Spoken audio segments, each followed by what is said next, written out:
Second Chronicle chapter 29. Hakezia ruled in Judah. Hakezia was 25 years old when he became the king of Judah, and he reigned in Jerusalem 29 years. His mother was Abijah, the daughter of Zechariah. He did what was pleasing in the Lord's sight, just as his ancestor David had done. Hakezia reopened the temple. In the very first month of the first year of his reign, Hakezia reopened the door of the temple of the Lord and repaired them. He summoned the priests and the Levites to meet him at the courtyard east of the temple. He said to them, "Listen to me.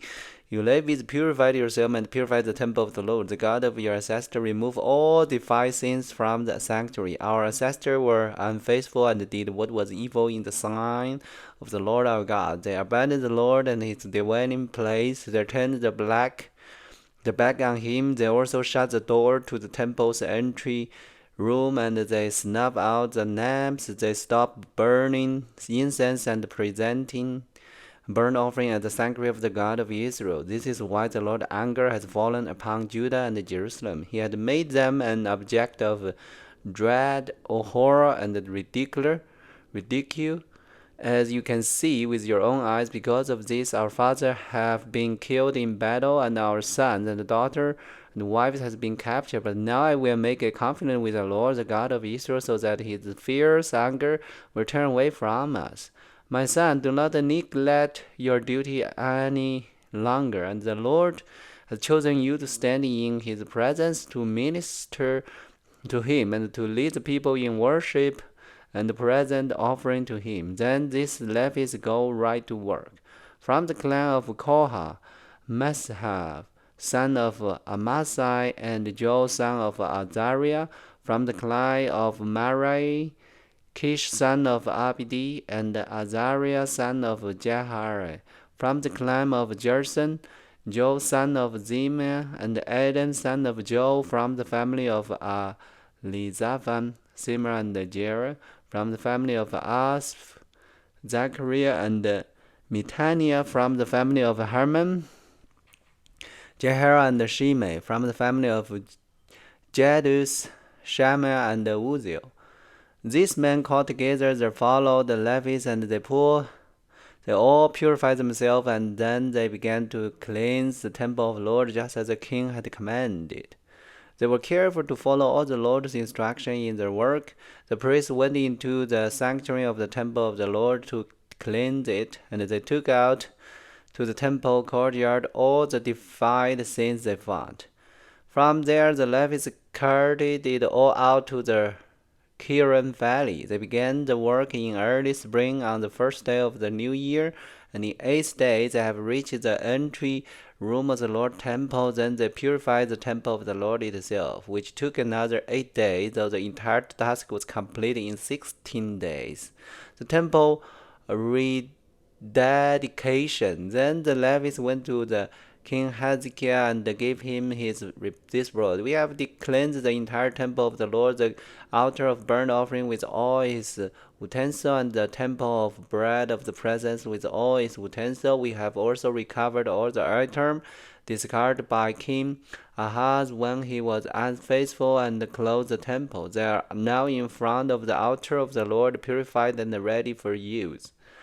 Early the next morning, King Hakezia gathered the city officials and went to the temple of the Lord. They brought 7 bulls, 7 rams, and 7 male lambs as a burnt offering, together with 7 male goats as a sin offering for the kingdom, for the temple, and for Judah. The king commanded the priests, who were descendants of Aaron, to sacrifice the animal on the altar of the Lord. So they killed the bulls, and the priests took the blood and sprinkled it on the altar. Next they killed the ram and sprinkled their blood on the altar, and finally they did the same with the male lambs. The male goat for the sin offering were then brought before the king and the assembly of people, who laid their hand on them. The priests then killed the goat as a sin offering and sprinkled their blood on the altar to make atonement for the sin of all Israel. The king has specifically command that this burnt offering and sin offering should be made for all Israel. King Hezekiah then stationed the Levites at the temple of the Lord with cymbal, lyres, and harp. That he obeyed all the commands that the Lord had given to King David through Gad. The king's seer and the prophet Nathan, the Levites, then took the position around the temple with the instrument of David, and the priest took their position with the trumpet. Then Hezekiah ordered that the burnt offering be placed on the altar. As the burnt offering was represented, son of priest to the Lord were began, accompanied by the trump and other instrument of David, the former king of Israel. The entire assembly worshipped the Lord as the singer sang and the trumpet below until all the burnt offering were finished. Then the king and everyone with him bowed down in worship. King Hakezia and the officer ordered the Levites to praise the Lord with the psalms written by David and by Asaph the seer. So they offered joyous praise and bowed down in worship. Then Hezekiah declared, "Now that you have consecrated yourself to the Lord, bring your sacrifice and thanksgiving offering to the temple of the Lord." So the people brought their sacrifice and thanksgiving offering, and all who heard or were willing brought the burnt offering too. The people brought to the Lord 70 bulls, 100 rams, and 200 male lambs for burnt offerings. They also brought 600 cattle and 3,000 sheep and goat as sacred offering.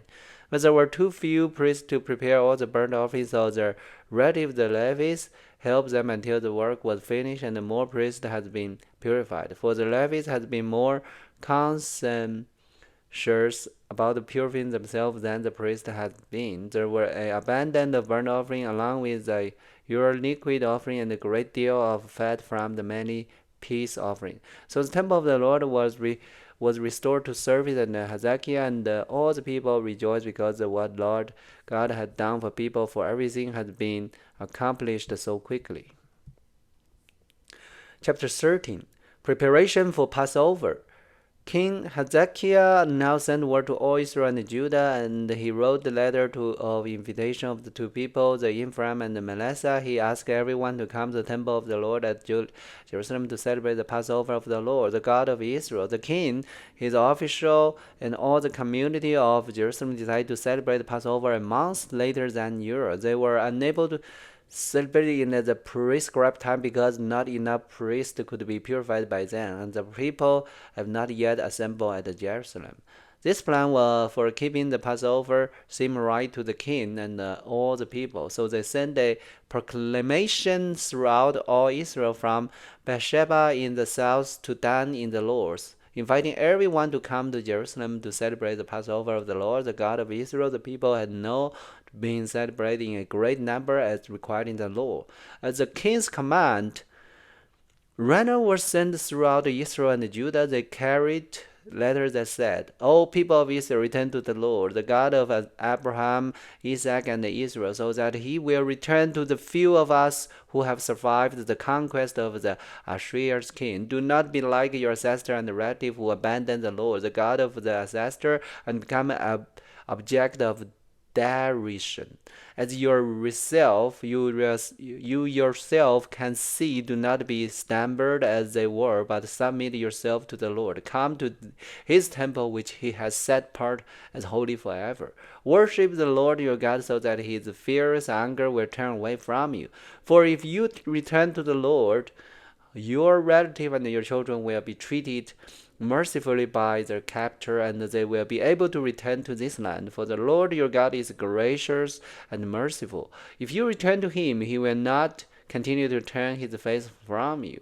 Celebration of Passover. The runner went from town to town throughout Ephraim and Manasseh and as far as the territory of Zebulun.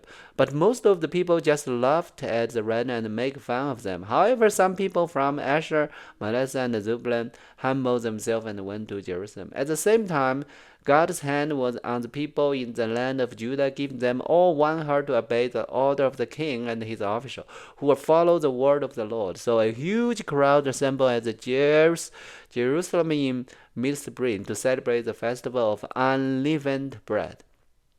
They set to work and removed the pagan altar from Jerusalem. They took away all the incense altar and threw them into the Kidron Valley. On the 14th day of the second month, 1 month later than usual, the people slaughtered the Passover lamb. This shamed the priest and Levites, so they purified themselves and brought the burnt offering to the temple of the Lord. Then they took their place at the temple as prescribed in the law of Moses, the man of God.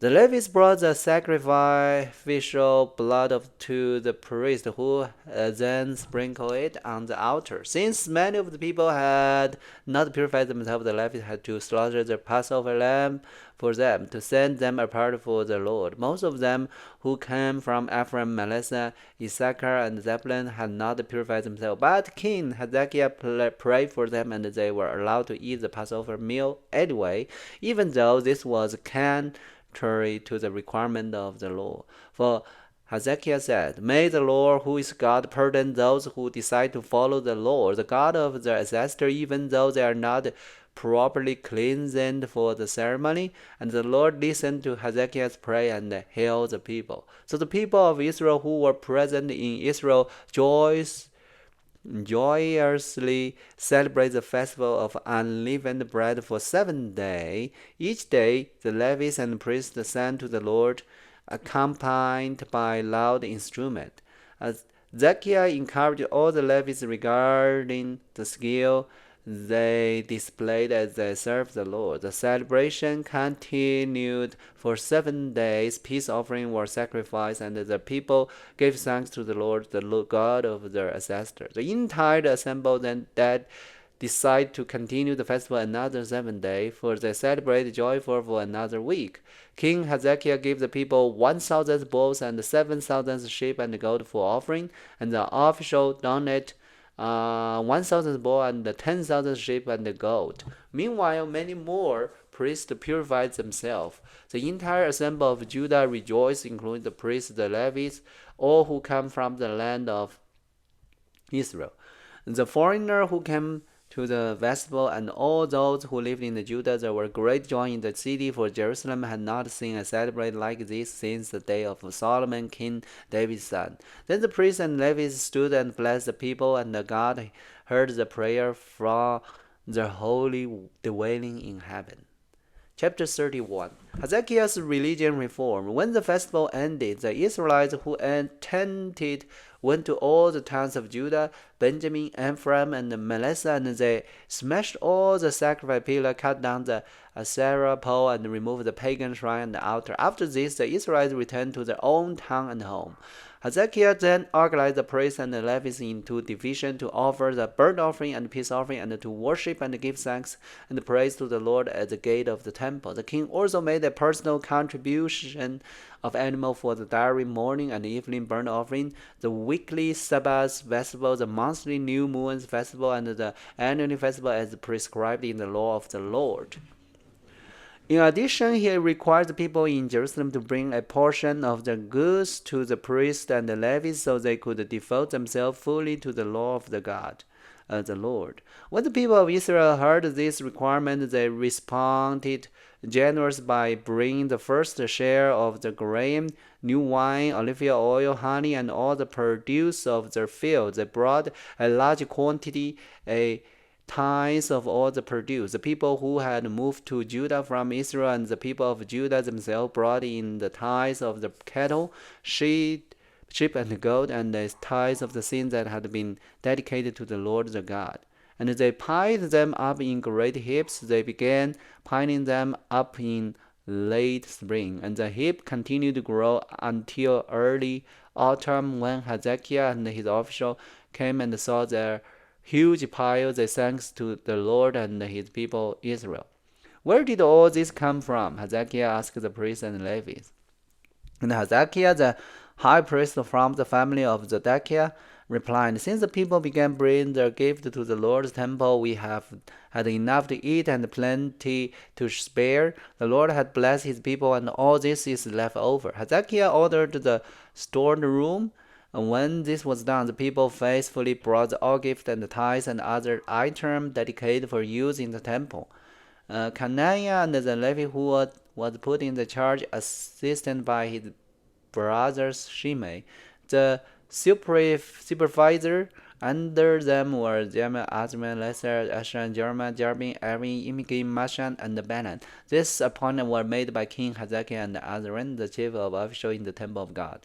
Korah's son of Aaron and Levi, who was the gatekeeper at the east gate, was put in charge of distributing the voluntary offering gift to the gods, the gift and the sins that had been dedicated to the Lord. His faithful assistants were Aaron, Miriam, Joshua, Mary, and they distributed the gift among the family of priests in their own town by their dividing the gift fairly, old and young alike. They divided the gift of all the males 3 years old or older, regarding their place in the genealogical records. The division went to all who could come to the Lord's temple to perform their diary duty according to the division. The district gave the priests who were listed by their family in the genealogical record, and to the Levites 20 years old or older who were listed according to their job and the division. Food allotment were also given the family of all those listed in the genealogical record, including the little baby, wives, sons, and daughters, for they had all been faithful and purified themselves. As for the priests, the descendants of Aaron, who were living in the open village around the town, men were appointed by name to distribute the portion to every male among the priests and to all the Levites listed in the genealogical record. In this way, King Hezekiah handled the distribution throughout all Judah, doing what pleased and good in the sight of the Lord his God. In all he did in the service of the temple, and he had ever followed God's law and command, sought his God wholeheartedly. As a result, he was very successful. And then we go into the chapter 32. Okay, so that 3 chapter is talking about Hakezia. Hezekiah is a faithful king of Judah, of Israel. And so that's why this 3 chapters talk about every detail he did for Israel people. Restore the religion, rebuild the temple, and encourage people to come to Jerusalem for worship the God. And the first Passover, even there is a big festival for Passover since King Solomon. That is a long time waiting. All right, that's really blessing for Israel people. All right, so that's today's Bible learning. Hope everybody like it. God bless everyone. See you tomorrow.